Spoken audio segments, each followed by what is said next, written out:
my editing skills are crap, but can the same thing be said about parallel? Stick around and find out. I couldn't think of like any song that would be an appropriate fit for this. I just wanted to start recording and talking about this movie, so let's get into it. Hi, I'm Peter Franson from christiangeekcentral.com and Spirit Blade Productions. This is my uncut review of Parallel. The synopsis on IMDb reads, a group of friends stumble upon a mirror that serves as a portal to a multiverse, but soon discover that importing knowledge from the other side in order to better their lives brings increasingly dangerous consequences. Let me talk about the basic tone of what is this animal. It's a sci-fi suspense drama. This is one of those movies that's like one of my favorite kinds to discover. A little gem that you've likely never heard of, that I didn't know about, that I kind of stumble upon and watch it, and I'm like, this is great. This is better, so much better than the sum of its parts, because it clearly is working on a lower budget. It might be a Canadian film, I'm not sure. I believe it had a release date in multiple places in other international markets, like in 2018. 2020 is the December 2020 is when it was released in the U.S. And I'm definitely going to be considering this among my best movies of 2020 for that reason. It's a cautionary tale. Well, first off, don't go into it expecting like, oh, mind-blowing visual effects. It's not that kind of movie. It's one of those great little gems that has a really interesting script, has a skilled director, and a solid cast that use very limited resources to create something that's unique, and that's really, really cool for me to discover. So yeah, sci-fi, very, I don't want to say heady sci-fi. It's not hard to follow. It's not like freaking Primer, you know. It's easy to follow, but it's heady in the sense that it takes this well-trod path of multiverse and parallel realities and just does something different with it. You know, it's kind of like when you and I as geeks take a simple idea, a simple sci-fi concept, and we think, what would I do with that? How could I really leverage that idea and go in some really interesting places, you know?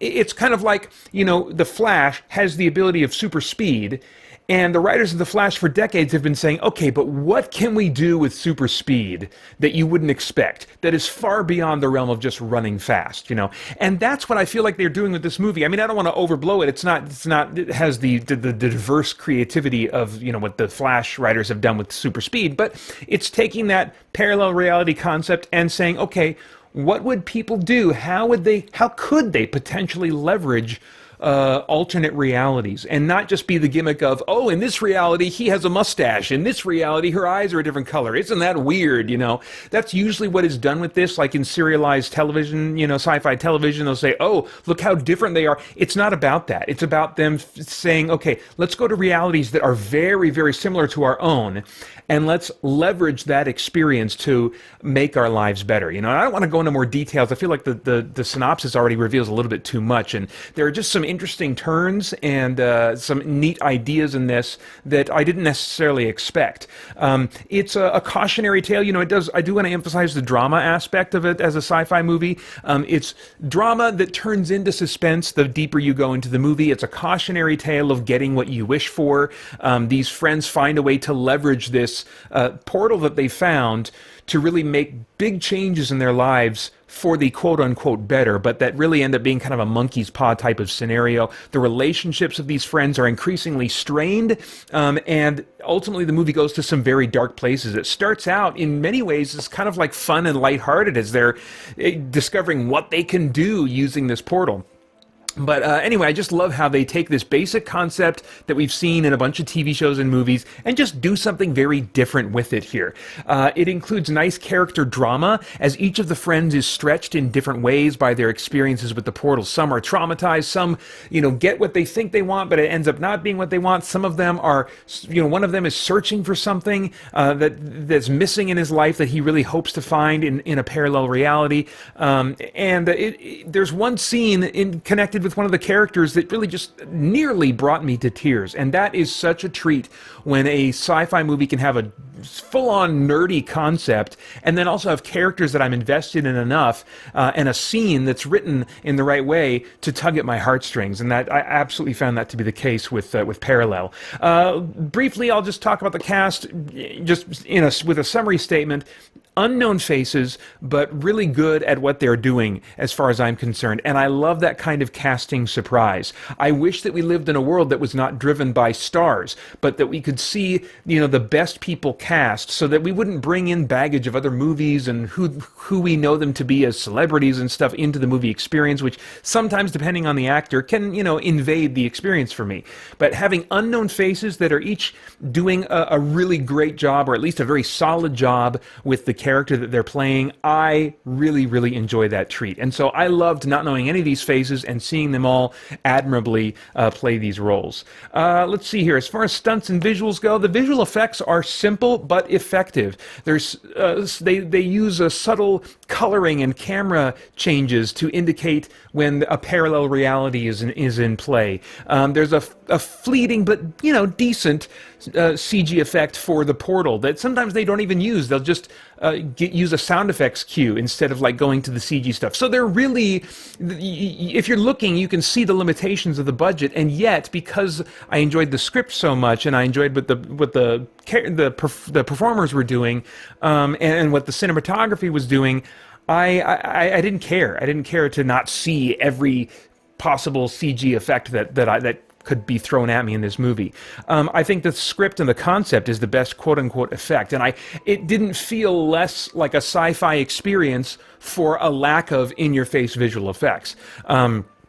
There was also, let's see here, there's one practical gore effect that sold its moment well. I want to just mention that, but I won't give any more specifics.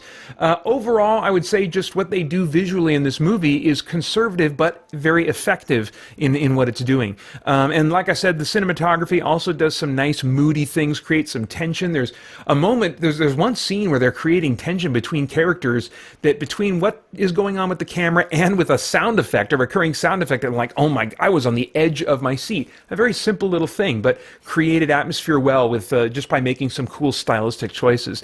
So this movie strikes me as having a skilled director at the helm doing, really great things with very limited resources. Always really appreciate finding a movie like that. So are there any themes of moral, philosophical, or spiritual significance going on in this experience that might trigger some worthwhile thought or conversation?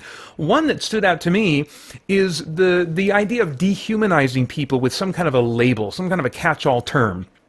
Maybe there's some kind of a religious group that we would say, well, that's this kind of person, or, or some kind of a hardcore gamer, or, whatever that label's going to be. There's all kinds of labels that we can assign to people, either openly or in our minds. And when we do that, they end up mentally just becoming part of that whole group. And they're just kind of almost a statistic or like a stereotype in our heads. And in this case, when they're visiting these parallel realities, they begin to dehumanize, at least one or two of the characters, begin to dehumanize the other people in these other realities, just calling them alts. They're alternate reality people, so they're just alts. And they, at least one of the characters increasingly begins to see the alts as really not valuable, not even real people. And you get to see how that plays out. And of course, it's this extreme version of dehumanizing people, but I think that there's opportunity for us to reflect on maybe, whenever we mentally assign a label, because I think we all kind of recognize that we shouldn't do that, and yet we can still find ourselves slipping into that. Sometimes it's handy just to have short-term, oh, they're this kind, they're a comic book geek, or they're a hardcore DC guy, or they're this, or they're that, or whatever, but without realizing it, we can find ourselves mentally locking people into some assumptions, or even just seeing them less as people and more as just kind of like a statistic or a prototype of some kind. Anyway, yeah, I think there's potential opportunity for reflection there. Now, I have no idea what your tastes are in movies, but if I were a time traveler, I'd go back in time and say, Peter, oh, don't miss this. Put it on your purchase list, in fact, when it's cheap. But don't wait for it to be cheap to see it. Rent it, watch it, and this is totally up your alley. As you've already said, it's a nice little gem that really does a lot with what looks like a small amount of resources. One of the most memorable films of 2020 for you. It has no rating that I could find on IMDb. I would say it's an R equivalent for language, violence, and brief blood or gore. I want to give them props for handling a sex scene right, where you can tell what the character's about to do. The camera pans away. It's very clear that they had sex, and then we cut back, and it's the next morning, and you don't often see that in a movie that would otherwise be rated R because of other elements. And so my hat goes off to them for not objectifying the actors when they certainly could have in this movie. So those are my thoughts. I would love to get yours in the comments below. Please like, share, subscribe, click that bell to stay connected to this content or to share it with others. I want to thank the Spirit Blade Insiders for making this review possible. If you would like info about the benefits of becoming an insider, you can go to patreon.com/Spirit Blade Productions for more on that. And as always, I would love it if you join us soon over at christiangeekcentral.com as we continue to geek out and seek the truth.